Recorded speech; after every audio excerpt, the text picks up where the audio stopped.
Chapter 3. Carol. I first met Carol at one of the occasions for which Mama was famous. Afterward, I never could remember whether it was a birthday, a wedding anniversary, a new baby. Mama could make a party out of anything. Willem introduced him as a friend from Leiden, and he shook hands with us one by one. I took that long, strong hand, looked up into those deep, brown eyes, and fell irretrievably in love. As soon as everyone had coffee, I sat down just to gaze at him. He seemed quite unaware of me, but that was only natural. I was only a child of 14, while he and Willem were already university men, sprouting straggly beards and breathing out cigar smoke with their conversation. It was enough, I felt, to even be in the same room with Carol. As for being unnoticed, I was thoroughly used to that. Nolly was the one boys noticed, though, like so many pretty girls, she seemed not to care. When a boy asked for a lock of her hair, the standard method in those days for declaring passion, she would pull a few strands from the ancient grey carpet in our bedroom, tie them with a sentimental blue ribbon, and make me the messenger. The carpet was quite threadbare by now, and the school full of broken hearts. I, on the other hand, fell in love with each boy in my class in turn, in a kind of hopeless, regular rhythm. But since I was not pretty and far too bashful to express my feelings, a whole generation of boys was growing up unaware of the girl in seat 32. Carol, though, I thought as I watched him, spooning sugar into his cup, was different. I was going to love Carol forever. It was 2 years before I saw Carol again. That was the winter 1908 that Nolly and I made a trip to the university at Leiden to pay Willem a visit. Willem's sparsely furnished room was on the 4th floor of a private home. He gathered both Nolly and me into a bear hug and then ran to the window. Here, he said, taking it from the sill, a cream bunny had been keeping cold there. I bought this for you. You better eat it quick before my starving friends arrive. We sat on the edge of Willem's bed, gulping down the precious bun. I suspected that to buy it, Willem had had to go without lunch. A second later, the door slammed open, and in burst 4 of his friends. Tall, deep-voiced young men in coats with twice-turned collars and threadbare cuffs. Among them was Carol. I swallowed the last bite of cream bun, wiped my hands on the back of my skirt and stood up. Willem introduced Nolly and me around, but when he came to Carol, Carol interrupted.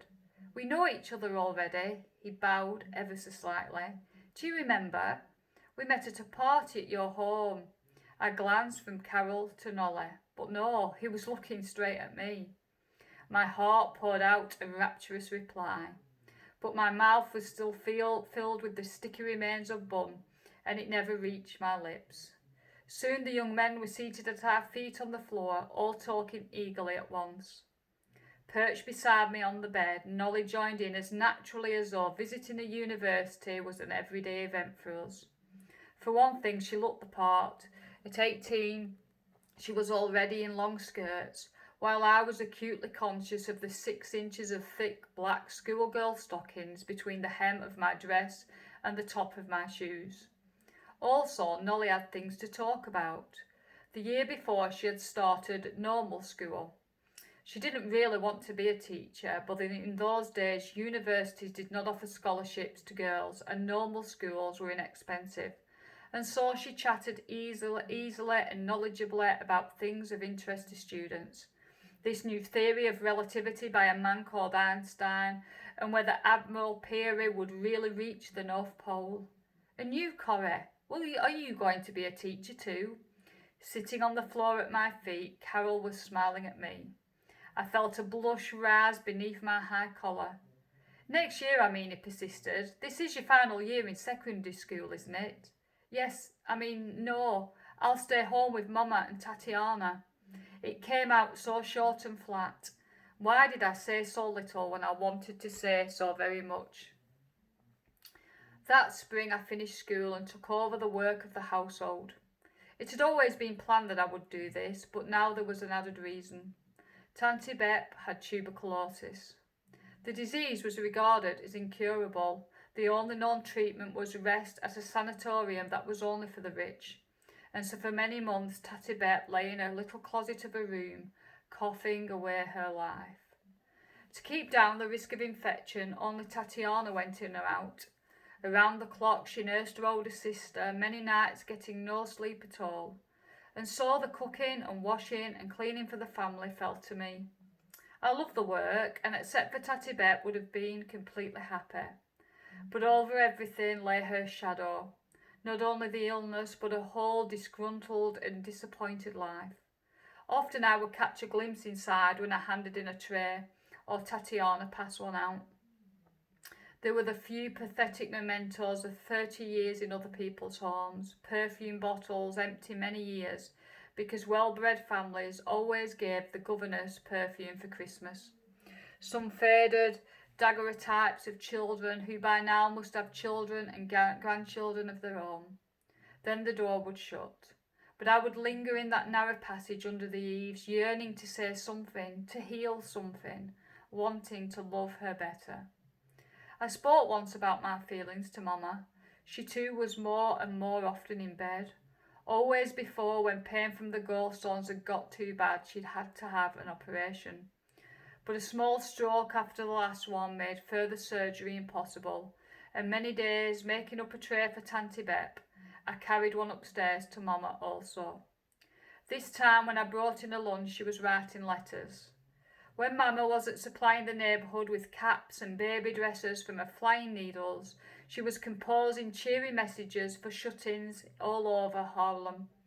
The fact that she herself had been shut in much of her life never seemed to occur to her. "Here's a poor man, Corrie," she cried as I came in, "who's been cooped up in a single room for 3 years. Just think, shut away from the sky." I glanced out Mama's single window at the brick wall 3 feet away. "Mama," I said as I set the tray on the bed and sat down beside her, "can't we do something for Tatty Bep? I mean, isn't it sad that she has to spend her last days here when she hates it, instead of where she was so happy, the Wohlers or some other place?" Mama laid down a pen and looked at me. "Corey," she said at last, "Bep has been just as happy here with us, no more and no less, than she was anywhere else." I stared at her, not understanding. "Do you know when she started praising the Wohlers so highly," Mama went on, "the day she left them. As long as she was there, she had nothing but complaints. The Wohlers couldn't compare with the Van Hooks where she'd been before, but at the Van Hooks she'd actually been miserable. Happiness isn't something that depends on our surroundings, Cora. It's something we make inside ourselves." Tanti Bep's death affected her sisters in characteristic fashion. Mama and Tatiana redoubled their cooking and sewing for the needy in the neighbourhood, as though realising how brief was anyone's lifetime of service. As for Tanti Jans, her own particular spectre moved very close. My own sister, she would exclaim at odd moments of the day, "Why, it might as well have been me." A year after Tatty Bep's death, a new doctor took over Dr. Blink's house calls. The new man's name was Jan van Veen, and with him came his younger sister and nurse, Tien van Veen. With him also came a new gadget for taking blood pressure. We had no idea what this meant, but everyone in the house submitted to having the strip of cloth wrapped around their arm and air pumped into it. Tatiana, who loved medical paraphernalia of every kind, took a tremendous fancy to the new doctor, and from then on consulted him as often as her finances would permit. And so it was Dr. Van Veen a couple of years later who first discovered that Tanti Ann had diabetes. In those days this was a death sentence, as surely as tuberculosis had been.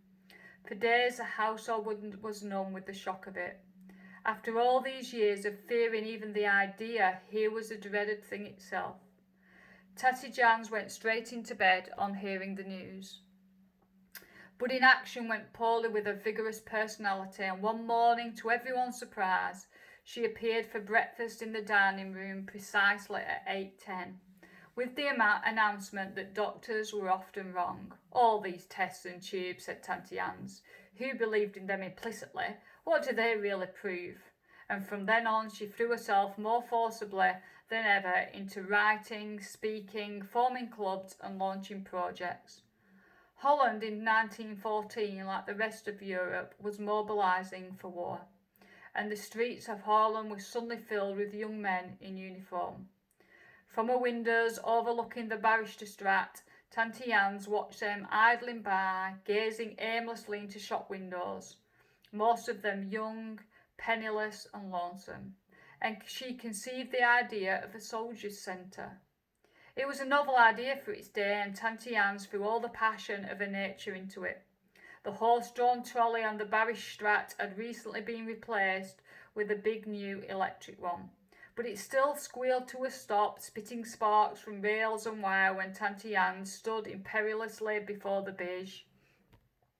She would sweep aboard, her long black skirts in one hand, in the other a list of the well-to-do ladies who were about to become patrons of the new venture.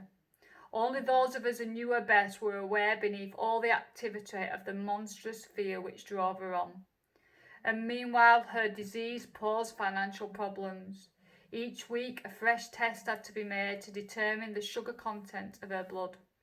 And this was a complicated and expensive process requiring either Dr. Van Veen or his sister to come to the house. At last, Tien Van Veen taught me to run the weekly tests myself. There were several steps involved, the most crucial being to heat the final compound to exactly the right temperature. It was hard to make the old coal-burning range in our dark kitchen to do anything very precisely. But I finally learned how, and from then on each Friday mixed the chemicals and conducted the test myself. If the mixture remained clear when heated up, all was well. It was only if it turned black that I was to notify Dr. Van Veen. It was that spring that Willem came home from his final holiday before ordination. He had graduated from university 2 years before and was now in his last months of theological school. One warm evening during his visit, we were all sitting around the dining room table. Father, with 30 watches spread out before him, was marking in a little notebook in his precise, beautiful script 2 seconds lost, 5 seconds gained, while Willem read aloud from a history of the Dutch Reformation. All at once the bell in the alley rang. Outside the dining room window a mirror faced the alley door so that we could see who was there before going down to open it. I glanced into it and sprang up from the table. "Corey," said Betsy reprovingly, "your skirt!" I could never remember that I was wearing long skirts now, and Betsy spent many evenings mending the rips I put in them when I moved too fast. Now I took all 5 steps in a bound, for at the door, a bouquet of daffodils in her hands, was Tien Van Veen. Whether it was the soft spring night that put it in my mind, or Willem's dramatic pulpit-trained voice, I suddenly knew that the meeting of these two people had to be a very special moment. "For your mother, Corey," Tien said, holding out the flowers as I opened the door. "I hope she's—" No, you carry the flowers. You look beautiful with them." And without even taking a coat off, I pushed the startled girl up the stairs ahead of me. I prodded her through the dining room door, almost treading on her heels to see Willem's reaction. I knew exactly how it would be. My life was lived just then in romantic novels. I borrowed them from the library in English, Dutch and German, often reading ones I liked in all 3 languages, and I had played this scene where hero meets heroine 1,000 times. Willem rose slowly to his feet, his eyes never leaving Tien's. Father stood up too.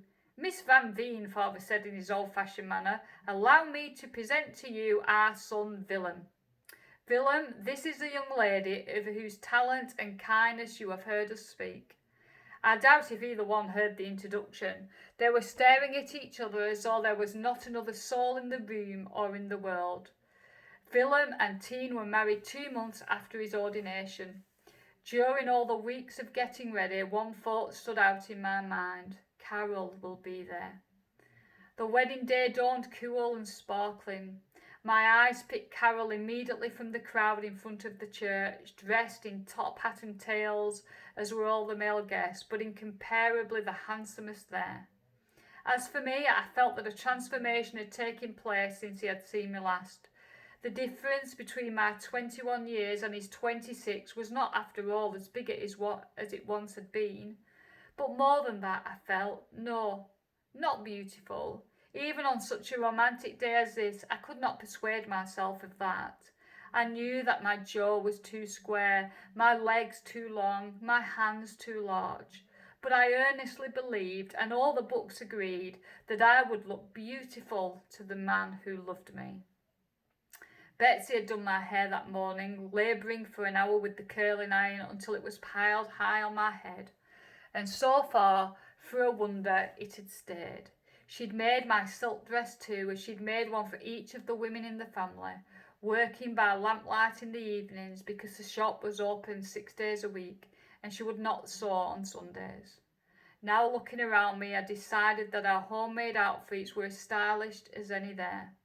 Nobody would guess, I thought, as a gentle press towards the door began, that father had given up his cigars and Tanti Jan the coal fire in her rooms in order to buy the silk that swished so elegantly with us now. Corey. In front of me stood Carol, tall black hat in his hands, his eyes searching my face as though he was not quite sure. Yes, it's me, I said, laughing up at him. It's me, Carol, and it's you, and it's a moment I've been dreaming of. But you're so grown up. Forgive me, Corey, of course you are. It's just that I've always thought of you as a little girl with the enormous blue eyes. He stared at me a little longer and then added softly, and now the girl is a lady, and a lovely one. Suddenly the organ music swelling from the open door was for us. The arm he offered me was the moon, and my gloved hand resting upon it, the only thing that kept me from soaring right over the peaked rooftops of Harlem. It was a windy, rainy Friday morning in January when my eyes told me what at first my brain refused to grasp. The liquid in the glass beaker on the kitchen stove was a muddy, sullen black. I leaned against the old wood sink and shut my eyes. Please God, let me have made a mistake. I went over in my mind the different steps, looked at the vials of chemicals and the measuring spoons. No, all just the same as I'd always done. It was this wretched room then. It was always dark in this little cupboard of a kitchen. With a pot holder I snatched up the beaker and ran up to the window in the dining room. Black. Black as fear itself. Still clutching the beaker, I pounded down the 5 steps and through the rear door of the shop. Father, his jeweller's glass in his eye, was bent over the shoulder of the newest apprentice, deftly selecting an infinitesimal part of the array before them on the workbench. I looked through the glass in the door to the shop, but Betsy, behind a little cashier's desk, was talking to a customer. Not a customer, I corrected myself, a nuisance. I knew this woman. She came here for advice on watches and then bought them at that new place, Cannes, across the street. Neither father nor Betsy seemed to care that this was happening more and more. As the woman left, I burst through the door with the telltale beaker. Betsy, I cried, oh Betsy, it's black. How are we going to tell her what we're going to do? Betsy came swiftly from behind the desk and put her arms around me. Behind me, father came into the shop. His eyes travelled from the beaker to Betsy to me. And you did it exactly right, Corey, in every detail. I'm afraid so, father. And I'm sure of it, my dear, but we must have the doctor's verdicts too. I'll take it at once, I said. And so I poured the ugly liquid into a small bottle and ran with it over the slippery, rain-washed streets of Harlem. There was a new nurse at Dr. Van Veen's, and I spent a miserable, silent half-hour in the waiting room. At last his patient left, and Dr. Van Veen took the bottle into his small laboratory. There's no mistake, Corey, he said as he emerged. Your aunt has 3 weeks at the very most. We held a family conference in the watch shop when I got back. Mama, Tatiana, Father, Betsy and me. Nolly did not get home from a teaching job until evening. We agreed that Tatiana's must know at once. We will tell her together, Father decided, though I will speak the necessary words. And perhaps, he said, his face brightening, perhaps she will take heart from all she has accomplished. She puts great store on accomplishment, Jans does, and who knows but that she is right. And so the little procession filed up the steps to Tanti Jan's room. Come in, she called to father's knock, and added as she always did, and close the door before I catch my death of draughts. She was sitting at a round mahogany table, working on yet another appeal for her Soldiers' Centre. As she saw the number of people entering the room, she laid down her pen. She looked from one face to another until she came to mine and gave a little gasp of comprehension. This was Friday morning. I had not yet come in with the results of the test.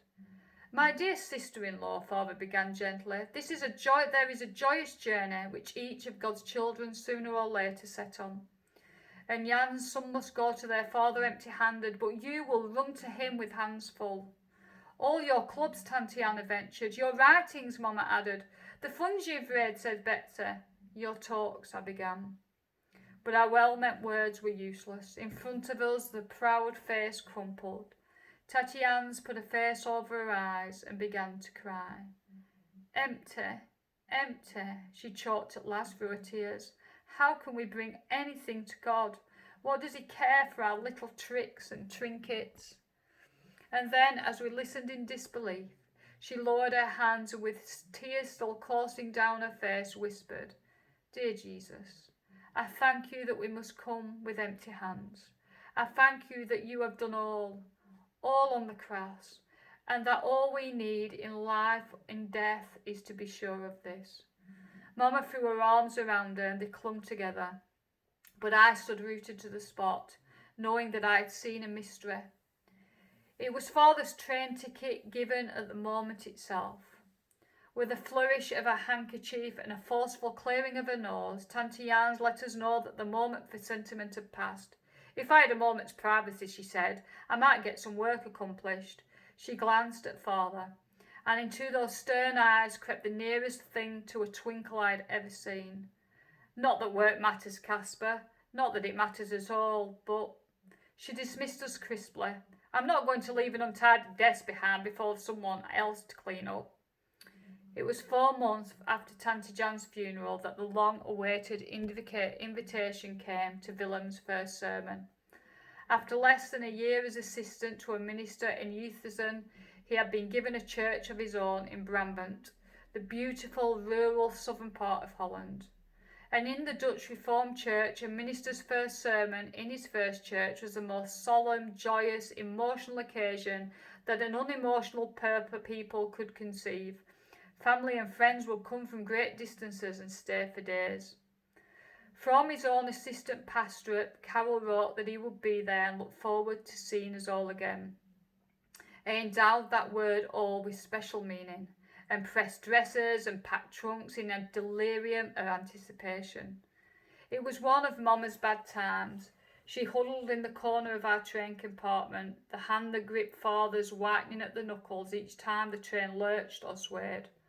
But while the rest of us gazed out at long rows of poplars in the bright June green, Mama's eyes never left the sky. What to us was a trip through the country, to her was a feast of clouds, light and infinite blue distances. Both the village of Maid and the congregation of Willem's Church had declined in recent years, but the church building itself, dating back to better days, was large, and so was Willem's and Teen's house across the street. Indeed, by beach standards it was enormous.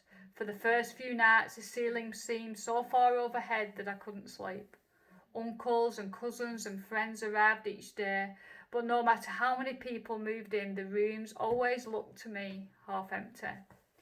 3 days after we got there, I answered the front door knocker, and there stood Carol, coal dust from the train trip still speckling his shoulders. He tossed his brown carpet bag past me into the hall, seized my hand and drew me out into the June sunshine. "It's a lovely day in the country, Corrie," he cried. "Come walking." From then on it seemed taken for granted that Carol and I would go walking each day.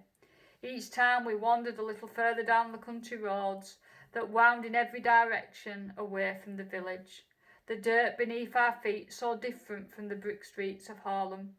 It was hard to believe at such moments that the rest of Europe was locked in the bloodiest war in history. Even across the ocean the madness seemed to be spreading. The papers said America would enter. Here in neutral Holland one sunlit June day followed another. Only a few people like Willem insisted that the war was Holland's tragedy too. His first sermon was on this theme. Europe and the world were changing, he said.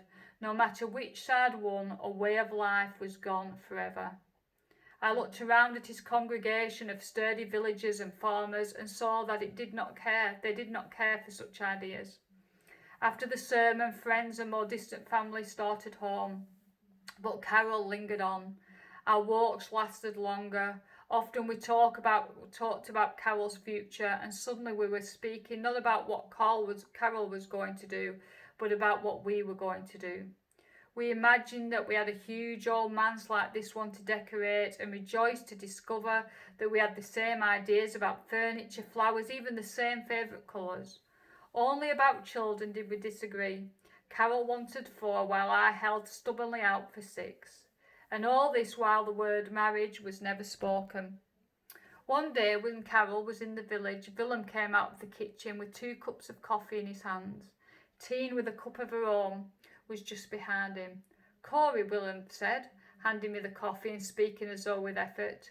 Has Carol led you to believe that he is serious? Teen finished the sentence for him. The hateful blush that I could never control set my cheeks burning. No, wait, why? Willem's face reddened too. Because, Corey, this is something that can never be. You don't know Carol's family. They've wanted one thing since he was a small child. They've sacrificed for it, planned for it, built their whole lives around it. Carol is to marry well, is the way I think they put it. The big barren parlour seems suddenly emptier still. But what about what Carol wants? He's not a small child now. Willem fixed his sober, deep-set eyes on mine. He'll do it, Corey. I don't say he wants it. To him, it's just a fact of life like any other. When we talk about girls we liked at university, he'd always say at the end, of course I could never marry her. It would kill my mother. The hot coffee scalded my mouth, but I gulped it down and made my escape to the garden. I hated that gloomy old house, and sometimes I almost hated Willem for always seeing the dark, hard side of things. Here in the garden it was different. There wasn't a bush, hardly a flower that Carol and I hadn't looked at together. They didn't have a bit of our feeling of each other still clinging to it. Willem might know more than I did about theology and war and politics, but when it came to romance, things like money, social prestige, family expectations, why in the books, it vanished like rain clouds every time. Carol left Maid a week or so later, and his last words made my heart sour. Only months afterward did I remember how strangely he spoke them, the urgency, almost desperation in his voice. We were standing in the driveway of the manse, waiting for the horse and cart which Maid still regarded as the only dependable conveyance, where there was a train to be caught. We had said goodbye after breakfast, and if part of me was disappointed that he'd still not proposed, another part of me was content just to be beside him. Now suddenly in the driveway he seized both my hands. Corey, write to me, he said, but not gaily, pleadingly. Write me about the beige. I want to know everything. I want every detail of that ugly, beautiful, crumbling old house. Write about your father, Corey. Write about how he forgets to send the bills. Oh, Corey, it's the happiest home in Holland. And so it was indeed when Father, Mama, Betsy, Nolly, Tatiana and I returned. It had always been a happy place, but now each little event seemed to glow because I could share it with Carol. Every meal I cooked was an offering to him, every shining pot a poem, every sweep of the broom an act of love. His letters didn't come as often as mine went singing to him, but I put this down to his work. The minister he was assisting, he wrote, had turned the parish calling over to him. It was a wealthy congregation, and large contributors expected frequent and unhurried visits from the clergy. As time went by, his letters came more seldom. I made up for it with mine and went humming my way through the summer and fall. One glorious, nippy November day, when all of Holland was singing with me, the doorbell rang. I was washing the lunch dishes in the kitchen, but I ran through the dining room and down the steps before the rest of the family could stir. I flung open the alley door, and there was Carol. Beside him was a young woman. She stood smiling at me. I took in the hat with its sweeping feather, the ermine collar, the white gloved hand resting on his arm. Then a blur seemed to move over the scene, for Carol was saying, "Corrie, I want you to meet my fiancé." I must have said something. I must have led them up to Tanti Anne's front room that we now use as a parlour. I only recall how my family came to the rescue, talking, shaking hands, taking coats, finding chairs, so that I would not have to do or say anything. Mama broke even her own record for making coffee. Tatiana passed Kate. Betsy engaged the young woman in a discussion of winter fashion, and Father pinned Carol in a corner and questions of the most international of impersonal nature. What did he make of the news that President Wilson was sending American troops to France? Somehow the half hour passed. Somehow I managed to shake her hand, then Carol's hand, and to wish them every happiness. Betsy took them down to the door. Before it clicked shut, I was fleeing up the stairs to my own room at the top of the house, where the tears could come. How long I lay on my bed, sobbing for the one love of my life, I do not know. Later I heard Father's footsteps come up the stairs. For a moment I was a little girl again, waiting for him to tuck the blankets tight. But this was a hurt that no blanket could shut out, and suddenly I was afraid of what Father would say. Afraid he would say there'll be someone else soon, and that forever afterward this untruth would lie between us. For in some deep part of me I already knew that there would not, soon or ever, be anyone else. The sweet cigar smell came into the room, and Father, and of course he did not say the false, idle words. "Corrie," he began, "do you know what hurts so very much? It's love. Love is the strongest force in the world, and when it's blocked, that means pain. There are two things that we can do when this happens. We can kill the love so that it stops hurting, but then, of course, part of us dies too. Or, Corrie, we can ask God to open up another route for that love to travel. God loves Carol even more than you do, and if you ask him, he will give you his love for this man, a love nothing can prevent and nothing can destroy. Whenever we cannot love in the old human way, Corrie, God can give us the perfect way." I did not know as I listened to Father's footsteps winding back down the stairs that he had given me more than the key to this hard moment.